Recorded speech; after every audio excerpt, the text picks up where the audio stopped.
Hello students. बच्चे BSc fourth semester का physical chemistry का जो पोर्शन है वो मुझे अलॉट किया गया है और मैं आपको फिज़िकल केमिस्ट्री पढ़ाऊंगा। तो बच्चे, सबसे पहला जो हमारा यूनिट है फिज़िकल केमिस्ट्री में वो है गैसीय स्टेट। और टाइम बहुत कम है तो हम according to syllabus, as per syllabus में आपको नोट्स जो हैं वो भी सेंड करूँगा और वीडियो भी आपको हर एक टॉपिक की मिलती रहेगी। और जितना जल्दी हमें हो सके हम उतना जल्दी अकॉर्डिंग टू सिलेबस ही कवर करेंगे। तो सबसे पहला टॉपिक है बच्चे kinetic theory of gases. Most important topic है, समझना है आपको। काइनेटिक थ्योरी ऑफ गैसेस में क्या है कि क्या होता है बच्चे कि 19th सेंचुरी में साइंटिस्ट होते हैं। कौन कौन से साइंटिस्ट हैं? जैसे खरोनिग एक साइंटिस्ट था, क्लैसियस एक साइंटिस्ट था, मैक्सवेल एक साइंटिस्ट था और बोल्ट्जमैन एक साइंटिस्ट था। इन चारों साइंटिस्ट ने मिलके एक थ्योरी डेवलप की और उस थ्योरी का नाम क्या रखा? Kinetic theory of gases. ठीक है, या इसे हम kinetic molecular theory of gases भी कहते हैं। तो नाम डिफरेंट है बट आपको परेशान नहीं होना, दोनों एक ही चीज़ है। काइनेटिक थ्योरी ऑफ गैसेस और kinetic molecular theory of gases. तो उससे पहले ये थ्योरी जब दी 19th सेंचुरी में, तो इस थ्योरी के पोस्टुलेट्स होते हैं। तो हर एक थ्योरी के पोस्टुलेट्स बोले तो क्या होते हैं? पॉइंट्स होते हैं कि जो जो चीज़ें उस थ्योरी में कही जाती हैं उसे हम पोस्टुलेट्स कहते हैं। तो सबसे पहला पोस्टुलेट क्या था बच्चे काइनेटिक थ्योरी का? कि ये पहला पोस्टुलेट था कि a gas consist of large number of minute particles. उन्होंने कहा कि एक गैस के अंदर बहुत छोटे छोटे पार्टिकल्स होते हैं और उन्होंने उन पार्टिकल्स का नाम क्या रखा? मॉलिक्यूल्स रखा। कि गैस के अंदर बहुत छोटे छोटे पार्टिकल्स होते हैं और उन पार्टिकल्स को क्या कहते हैं? मॉलिक्यूल्स कहते हैं। इसीलिए इस थ्योरी को kinetic molecular theory of gases भी कहा। फिर वो क्या कहते हैं फर्स्ट पोस्टुलेट में ही कि छोटे पार्टिकल्स होते हैं उन्हें हम मॉलिक्यूल्स कहते हैं। फिर वो कहते हैं कि ये मॉलिक्यूल्स इतने स्मॉल होते हैं कि इनकी वॉल्यूम जो है वो नेग्लिजिबल होती है। ठीक है, वॉल्यूम जो है वो नेग्लिजिबल होती है टोटल वॉल्यूम ऑफ गैस के आगे। वॉल्यूम क्या होती है? नेग्लिजिबल होती है to total volume of gas. याद रखना, अब इस चीज़ को समझना है।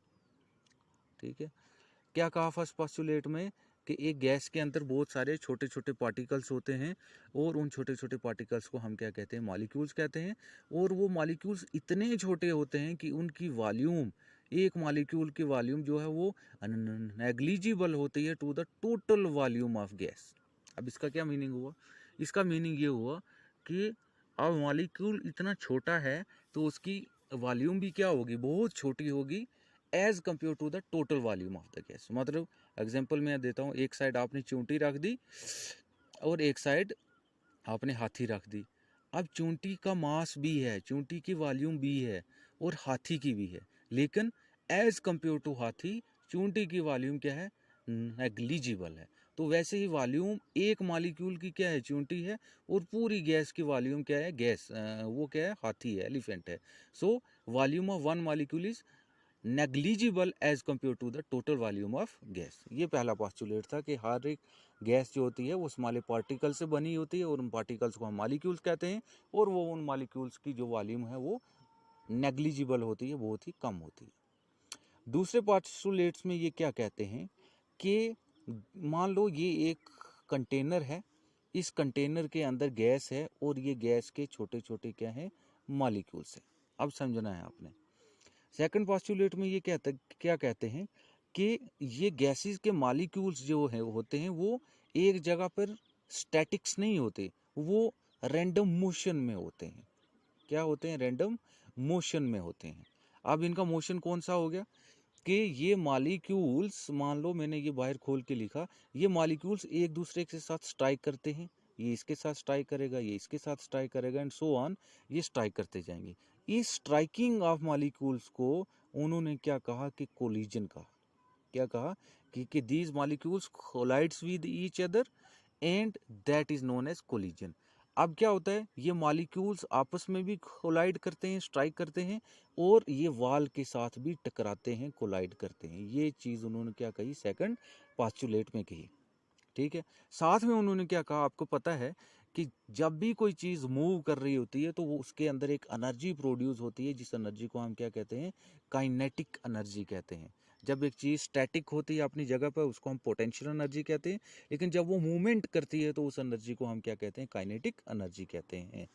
तो क्या कहा सेकंड पोस्टुलेट में कि मॉलिक्यूल्स जो गैस के हैं वो एक दूसरे के साथ भी कोलाइड करते हैं, उसे हम कोलिजन कहते हैं, और कंटेनर जिसके अंदर वो रखा होता है उसकी वाल के साथ भी जो है वो स्ट्राइक करते हैं, कोलाइड करते हैं, और उनकी वजह से एक एनर्जी होती है जिसे उन्होंने क्या कहा, काइनेटिक एनर्जी का। इसीलिए फर्स्ट पोस्टुलेट और सेकंड पोस्टुलेट दोनों से इसका नाम रखा गया काइनेटिक थ्योरी ऑफ गैसेस या kinetic molecular theory of gases. I hope आप फर्स्ट टू पोस्टुलेट्स जो हैं वो समझ गए होंगे। थर्ड पोस्टुलेट बच्चे क्या कहते हैं कि उनके मोशन से जो काइनेटिक एनर्जी प्रोड्यूस हो रही है, मॉलिक्यूल्स एक दूसरे के साथ क्या कर रहे हैं, टकरा रहे हैं, और वाल के साथ भी क्या कर रहे हैं, टकरा रहे हैं। तो ये काइनेटिक एनर्जी जो है वो जब ये स्ट्राइक करेंगे, कोलाइड करेंगे, तो कोलाइड करने से एनर्जी का लॉस बिल्कुल नहीं होगा, एनर्जी का लॉस बिल्कुल नहीं होगा। जितनी काइनेटिक एनर्जी पहले थी उतनी ही काइनेटिक एनर्जी बाद में रहेगी। 0% of energy will be lost. हाँ, kinetic energy of one molecule can be transformed from one molecule to another. एक मॉलिक्यूल से दूसरे के अंदर ट्रांसफॉर्म हो जाती है, लेकिन काइनेटिक एनर्जी किसी दूसरी एनर्जी में जो है वो चेंज नहीं होगी। ये चीज़ याद रखना बच्चे। फर्स्ट पोस्टुलेट्स में क्या कहा कि मॉलिक्यूल्स होते हैं छोटे छोटे और उनकी वॉल्यूम क्या होती है, नेग्लिजिबल होती है। सेकंड में कहा कि मॉलिक्यूल्स जो हैं वो आपस में टकराते हैं, उसे हम कोलिजन कहते हैं, और कोलिजन आपस में मॉलिक्यूल्स की भी होती है और वाल्स के साथ भी होती है, और उनकी वजह से काइनेटिक एनर्जी होती है। थर्ड पोस्टुलेट में क्या कह रहा है कि मॉलिक्यूल्स में जो काइनेटिक एनर्जी होती है वो एक दूसरे मॉलिक्यूल के अंदर ट्रांसफर हो सकती है, लेकिन एनर्जी का लॉस जीरो होता है। एनर्जी, काइनेटिक एनर्जी एक मॉलिक्यूल से दूसरे मॉलिक्यूल में ट्रांसफर हो सकती है, लेकिन चेंज नहीं हो सकती, किसी अदर फॉर्म ऑफ एनर्जी में चेंज नहीं हो सकती। ठीक है बच्चे। चौथा पोस्टुलेट क्या कहता है कि हर एक मॉलिक्यूल जो है वो इंडिपेंडेंटली मूव करता है। याद रखना, आप अगर ध्यान से, मैंने जो नोट्स भेजे हैं बिल्कुल इजी करके लिखे हुए हैं, अगर आप उनको गौर से पढ़ोगे तो आपको एक बार में ही ये तैयार हो जाएंगे। ये पोस्टुलेट फोर्थ में आपने एक चीज़ याद रखनी है, इंडिपेंडेंटली, कि गैसेस के जो मॉलिक्यूल्स हैं वो इंडिपेंडेंटली मूव करते हैं, कोलाइड करते हैं, टकराते हैं, हरकत करते हैं इंडिपेंडेंटली। मींस उनका दूसरे मॉलिक्यूल्स के साथ कोई भी उनका डिपेंडेंसी नहीं होती। मींस इसका क्या मतलब हो गया कि कोई भी अट्रैक्टिव फोर्स जो होती है वो ना ही मॉलिक्यूल और मॉलिक्यूल के बीच में होती है, और ना ही मॉलिक्यूल और वाल के बीच में होती है। वाल कौन सी, कंटेनर की वाल जिसके अंदर वो रखा गया है। इसका मीनिंग क्या हुआ कि the gases of the molecules moves independently. बोले तो क्या हुआ, मींस मॉलिक्यूल्स के अंदर भी कोई अट्रैक्टिव फोर्स नहीं है और ना ही वाल्स के साथ कोई अट्रैक्टिव फोर्स है। तो जब अट्रैक्टिव फोर्स ही नहीं है तो वो इंडिपेंडेंटली क्या करेंगे बच्चे, मूव करेंगे। ये हो गए इसके 4 पोस्टुलेट्स। ठीक है बच्चे। तो फिफ्थ पोस्टुलेट्स क्या कहता है कि अब गैसेस जो होती हैं, गैसेस को हम किसी भी कंटेनर के अंदर रखते हैं तो गैसेस के अंदर क्या डेवलप होता है, एक प्रेशर डेवलप होता है। क्या डेवलप होता है, प्रेशर, पी। अब वो प्रेशर क्यों डेवलप होता है वो पोस्टुलेट इसमें एक्सप्लेन किया गया।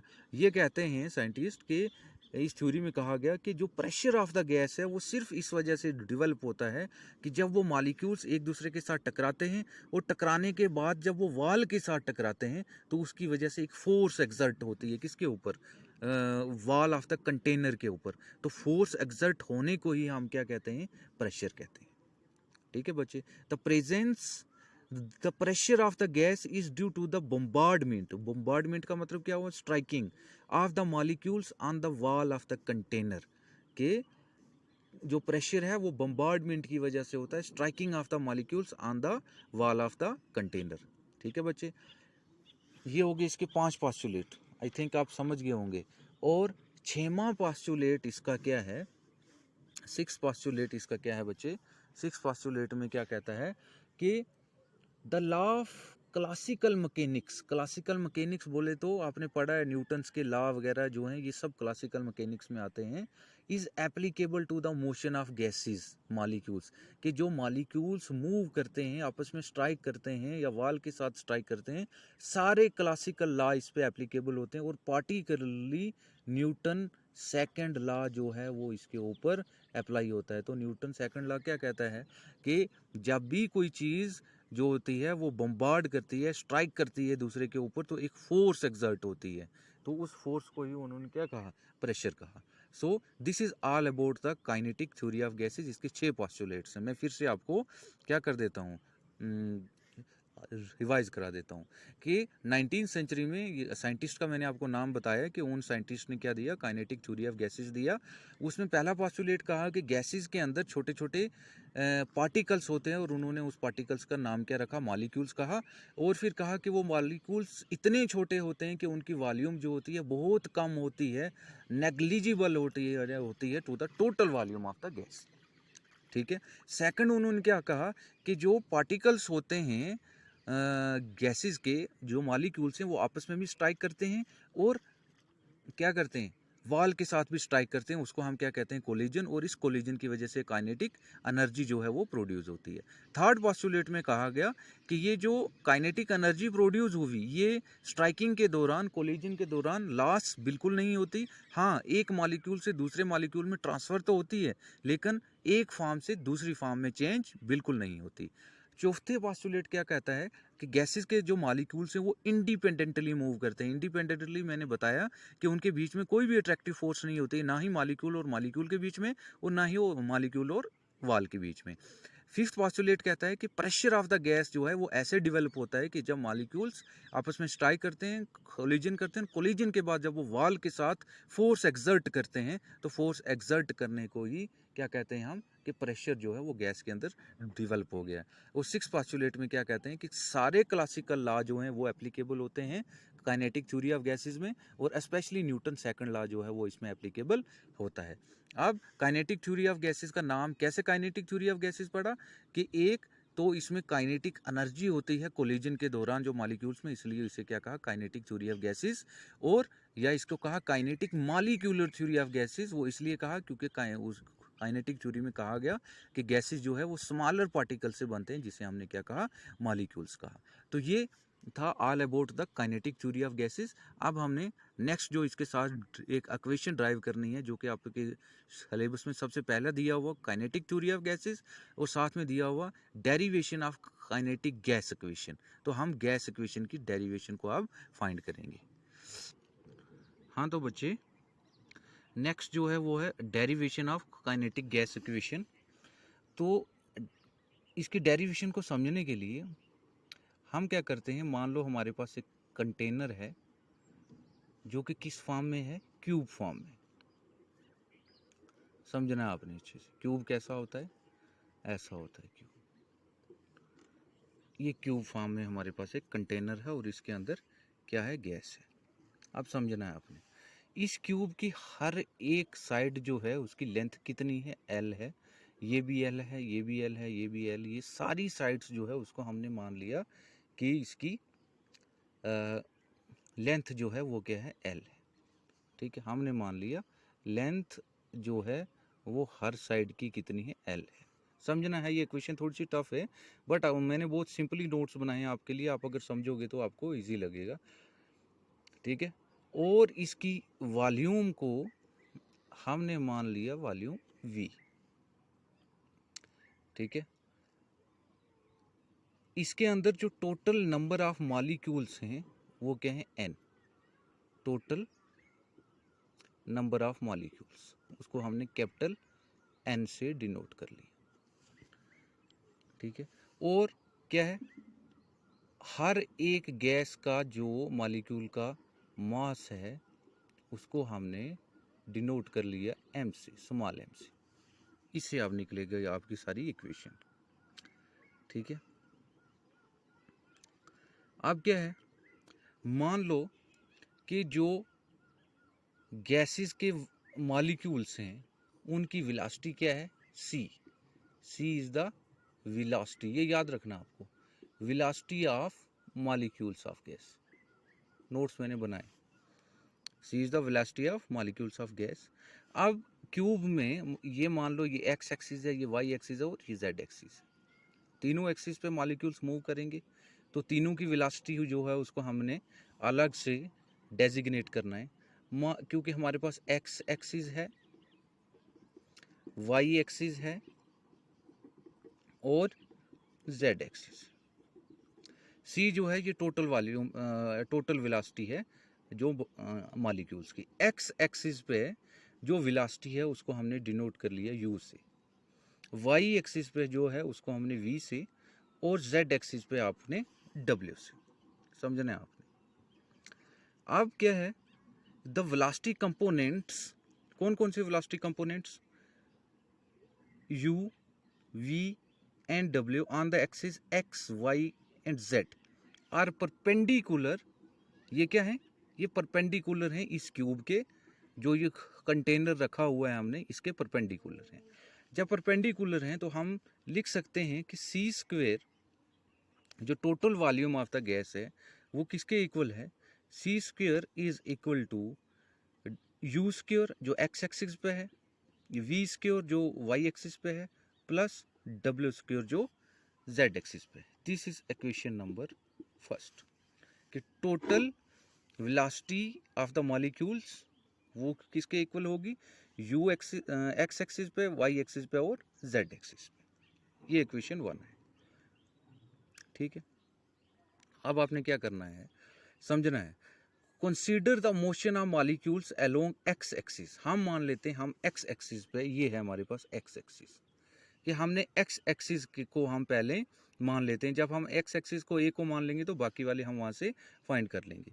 कि हम एक्स एक्सिस पे जब देखेंगे, ये हमारे पास कंटेनर है, इस कंटेनर पे जब मॉलिक्यूल स्ट्राइक करेगा एक्स एक्सिस पे, यहाँ पे आके स्ट्राइक करेगा, तो इसकी वेलोसिटी हमने बताई कि क्या है, u, कि जब वो उसके ऊपर स्ट्राइक करेगा एक्स एक्सिस पे तो उसकी वेलोसिटी क्या बताई मैंने आपको, u, ठीक है। लेकिन ये जब इसको स्ट्राइक करेगा तो स्ट्राइक करने के बाद यहाँ से वापस क्या होगा, रिपेल होगा, वापस भी तो आएगा, ठीक है। पहले स्ट्राइक कर रहा है और फिर क्या कर रहा है, यहाँ से वापस आ रहा है, रीबाउंड हो रहा है, रिफ्लेक्ट हो रहा है। तो जब वापस आएगा तो उसको हमने डेजिग्नेट किया माइनस यू से, ठीक है। याद रखना ये वेलोसिटी ये है कि जब वो स्ट्राइक कर रहा है, और माइनस यू है, साइन हमने चेंज कर लिए कि वो वहाँ से क्या हो रहा है, रिफ्लेक्ट बैक हो रहा है जब मॉलिक्यूल, तो उसकी वेलोसिटी हमने ले ली माइनस यू ले ली। तो समझना है आपने। अब क्या है, अब the total change in the momentum, कि अब मोमेंटम की जो चेंज होगी एक्स एक्सिस पे, क्योंकि हमने एक्स एक्सिस को लिया है, तो हम क्या लिखेंगे, डेल्टा, मोमेंटम को हम डिनोट करते हैं पी से, तो डेल्टा पी का मतलब हो गया change in the momentum. Total change in the momentum on the X axis हम क्या लिखेंगे, delta P X is equal to, अब मोमेंटम किसके बराबर होता है, आपने पढ़ा है इससे पहले कि मोमेंटम होता है mass into velocity, mass into velocity. तो मास क्या है, m, ठीक है, और वेलोसिटी क्या है, वेलोसिटी हमारे पास दो हैं, एक तो पहले स्ट्राइक की और फिर वापस जब वहाँ से रिफ्लेक्ट हुआ, तो स्ट्राइक की क्या है, u, हम लिखेंगे u, हमने एक्स एक्सिस की ली है तो क्या लिखेंगे u। अब वहाँ से वापस आ रहा है तो हम क्या लिखेंगे, माइनस माइनस u, ठीक है, क्योंकि मोमेंटम जो होता है वो मास इंटू वॉल्यूम के बराबर होता है। तो ये आ गया हमारे पास जब स्ट्राइक कर रहा है, और ये वो है जब वहाँ से वापस रिफ्लेक्ट बैक हो रहा है। तो इसको जब हम सिंप्लीफाई करेंगे इस इक्वेशन को, तो हम क्या लिख सकते हैं, or delta P X is equal to M, minus minus क्या हो जाएंगे, प्लस हो जाएंगे, तो u और u क्या हो जाएंगे, 2u, 2u हो गए बच्चे। तो फिर हम क्या लिख सकते हैं, or delta P X is equal to 2mu, ये लिख सकते हैं हम 2mu। जैसे ये आपके पास इक्वेशन फर्स्ट है, आपको पता चल गया ये कैसे आई, मैंने बताया आपको, और ये आपके पास इक्वेशन सेकंड है, ये भी आपको पता चल गया ये कैसे आई। याद रखना है पॉजिटिव जो यू है ये जब वो स्ट्राइक कर रहा है, और माइनस यू ये वो वेलोसिटी है जब वो स्ट्राइक बैक कर रहा है। ठीक है बच्चे, अब समझना है आपने। फिर क्या है कि immediately after collision the molecules take time L upon U. कि देखो जब स्ट्राइक किया मॉलिक्यूल ने वाल के साथ जब उसने स्ट्राइक किया, तो जब वो वापस आया तो वापस जिस स्पीड से जितना टाइम उसने स्ट्राइक करते हुए लिया, उससे आधा टाइम वो लेगा वहां से रिफ्लेक्ट होने में। तो उसको हम क्या लिख सकते हैं कि जो रिफ्लेक्ट होने में टाइम उसने लिया उसको हम लिख सकते हैं एल अपॉन यू के बराबर। याद रखना है ये वो टाइम है जो मॉलिक्यूल ने रिफ्लेक्ट बैक किया, कि जो टोटल लेंथ है उसको जब हम डिवाइड करेंगे कि जिस वेलोसिटी से वो टकराया, तो हमारे पास वो वेलोसिटी निकल आएगी कि जिस वेलोसिटी से वो वापस आया, रिफ्लेक्ट हुआ। ठीक है, तो इसकी फ्रीक्वेंसी हम कैसे लिख सकते हैं? जैसे इसने टाइम लिया एल अपॉन यू, तो इसकी वेलोसिटी हम क्या लिख सकते हैं? You upon L. This is the frequency, याद रखना है। ठीक है, ये वो टाइम है जिसको हमने लिखा एल अपॉन यू, कि टोटल लेंथ को हमने वेलोसिटी से जिससे वो टकराया, तो हमारे पास वो टाइम निकल जाएगा जिस टाइम से वो वापस आया। ठीक है, और फ्रीक्वेंसी क्या है कि जिस फ्रीक्वेंसी से उसने स्ट्राइक किया उसको हम लेंथ के साथ डिवाइड करेंगे, तो हमारे पास वो फ्रीक्वेंसी निकल आएगी जिस फ्रीक्वेंसी से वो वापस वहां से स्ट्राइक किया। ठीक है, हेंस हम क्या लिख सकते हैं? चेंज इन मोमेंटम पर यूनिट टाइम। अब हमने निकालना है चेंज इन मोमेंटम।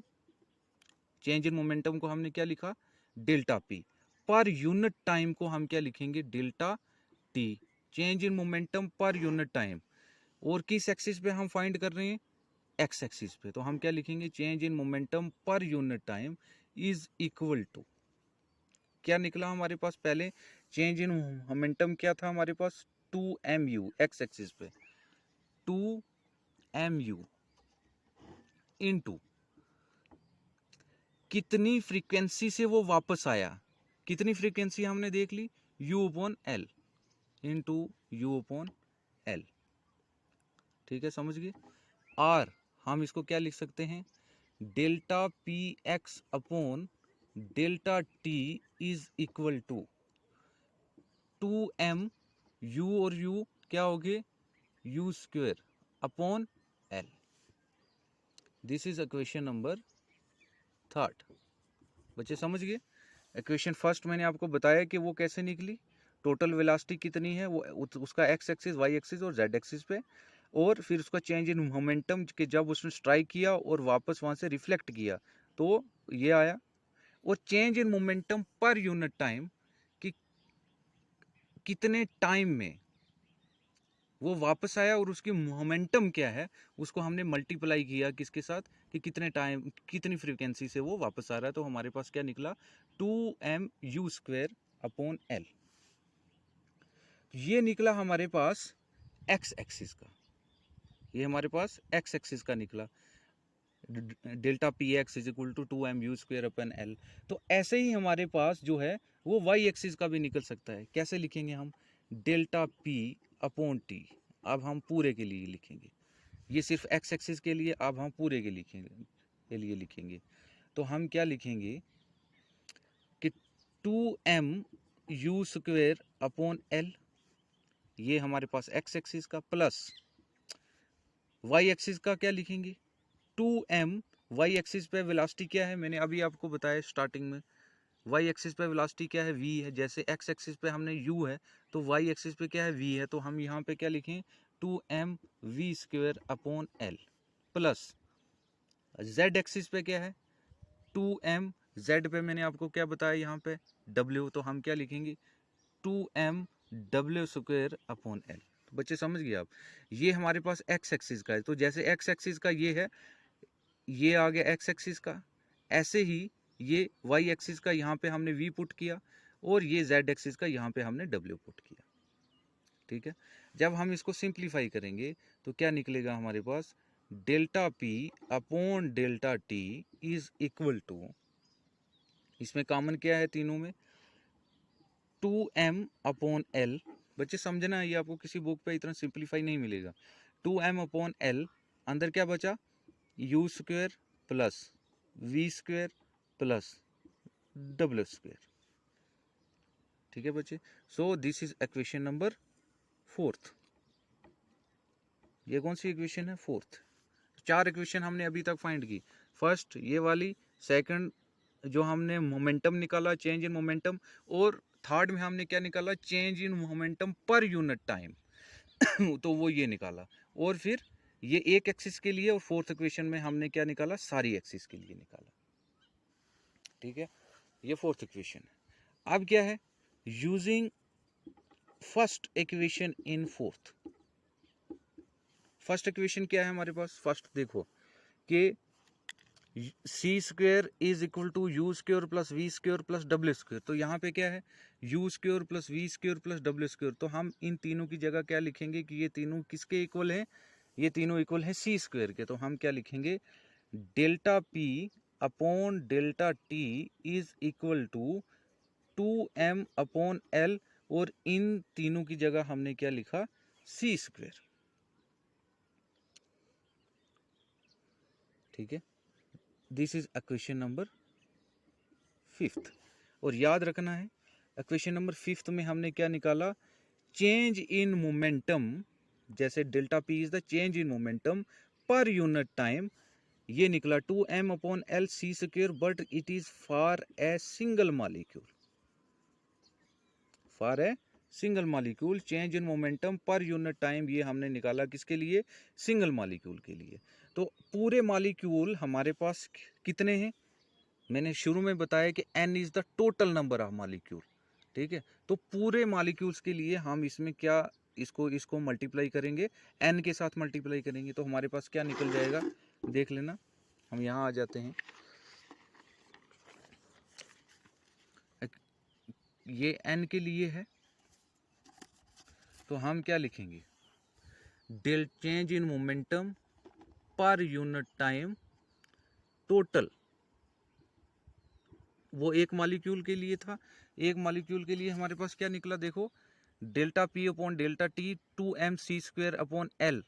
तो इसी के साथ हम यहाँ पे हम इसको डेल्टा p टोटल लिख दिया, और यहाँ पे हम n को मल्टीप्लाई करेंगे, because n is the total number of molecules. तो हम क्या लिखेंगे, 2m/L, यहाँ पे c² था, तो हम लिखेंगे nc²। 2m/L nc²। This is equation number 6th। ये इक्वेशन कौन सी है, 6th इक्वेशन है। आई होप आप समझ गए होंगे कि वो हमने एक मॉलिक्यूल के लिए ये निकाला, और ये जो है ये टोटल नंबर ऑफ मॉलिक्यूल के लिए निकाला।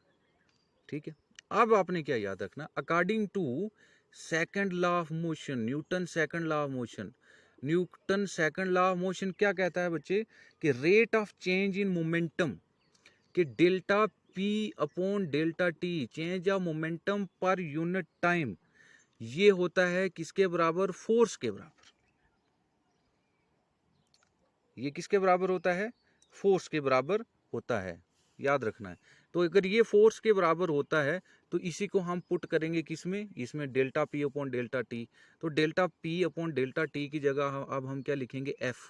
क्यों, चेंज इन मोमेंटम पर यूनिट टाइम जो होता है वो फोर्स के बराबर होता है। और याद रखना, फोर्स कौन सी एग्जर्ट करते हैं मॉलिक्यूल्स ऑफ गैसेस, प्रेशर, वो भी हम आगे अब पुट करेंगे। Delta p upon delta t किसके बराबर है, f, हमने यहाँ पे f पुट किया, इज इक्वल टू 2mnc²/L। यही इक्वेशन 6 जो है वो अब हमने यहाँ पे पुट किया न्यूटन लॉ, और इसकी जगह हमने f लिख दिया, और हमारे पास इक्वेशन नंबर होगी क्या, 7th। अभी मैंने आपको बताया कि ये जो फोर्स एग्जर्ट हो रही है, ये जो फोर्स एग्जर्ट हो रही है बाय द मॉलिक्यूल्स, ये फोर्स कौन सी है, मैंने अभी बताया कि गैसेस के मॉलिक्यूल्स जो फोर्स एग्जर्ट करते हैं वॉल्स के ऊपर, वो कौन सा होता है, प्रेशर। ठीक है, तो हमें पता है pressure is equal to F upon A। F is the force and A is the, A क्या है, A is the area, cross section area, ये वाला एरिया, इसका ये वाला एरिया, इसको हम A कहेंगे, ये साइड वाला एरिया ये A है, ऊपर वाला एरिया ये है, नीचे वाला एरिया ये है। तो 6 साइडें, 1 2 3 4 5 और 6। क्यूब की कितनी साइड्स हैं? 6 होती हैं। 1 2 3 4, एक आगे 5 और एक पीछे 6। तो ये 6 हैं, याद रखना। P is equal to F upon A, ठीक है। तो अब हम क्या करेंगे कि यूजिंग इक्वेशन, ये वाली जो इक्वेशन है, ये 7th वाली इक्वेशन, ये हम पुट करेंगे कहाँ पे? यहाँ पे। क्योंकि यहाँ पे f की वैल्यू है, तो हम क्या लिखेंगे? P is equal to, f क्या है हमारे पास? ये है 2m n c² upon l। a क्या है? शाबाश, a आपको याद रखना है। a क्या है? एरिया ऑफ क्रॉस सेक्शन, अभी मैंने बताया।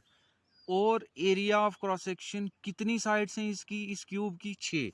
तो हम क्या लिखेंगे? 6, ठीक है। और एरिया हम कैसे निकालते हैं? Side square. और साइड क्या है हमारे पास? L is the length and square. 6 is the number of sides, L is the length, और ये इसका हमने क्या निकाला? एरिया निकाला, 6L स्क्वायर। याद रखना है आपको। तो हम क्या लिखेंगे? इज इक्वल टू, यहीं से हम इसको सिंप्लीफाई करते हैं, 2m n c² upon L into, जब ये ऊपर जाएगा तो क्या होगा?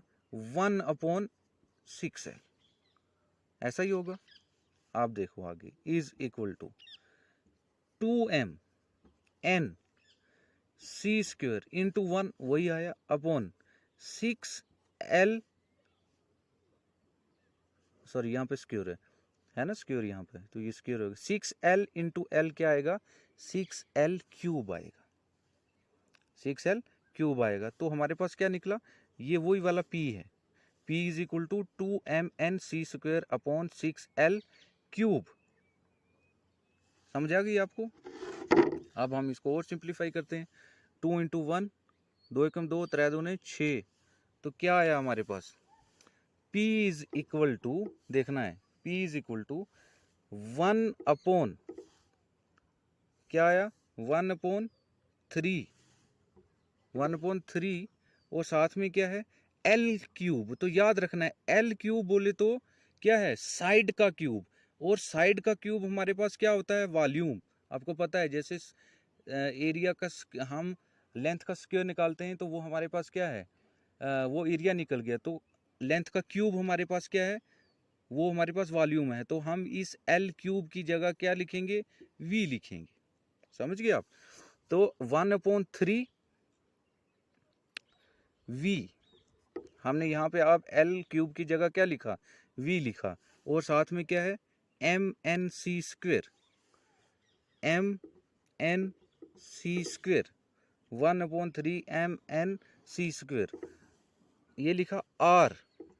आपको समझ आ गया ये हमने कैसे लिखा? R, हम इसको B को इधर ले जाते हैं मल्टीप्लाई करके। PV is equal to 1/3 mnc²। PV is equal to 1/3 mnc²। This is the ideal gas equation। जो काइनेटिक गैस इक्वेशन हमने निकालनी थी, ये इक्वेशन हमें जाके एंड पे फाइंड हुई है। इसको हम क्या कहते हैं? Kinetic gas equation.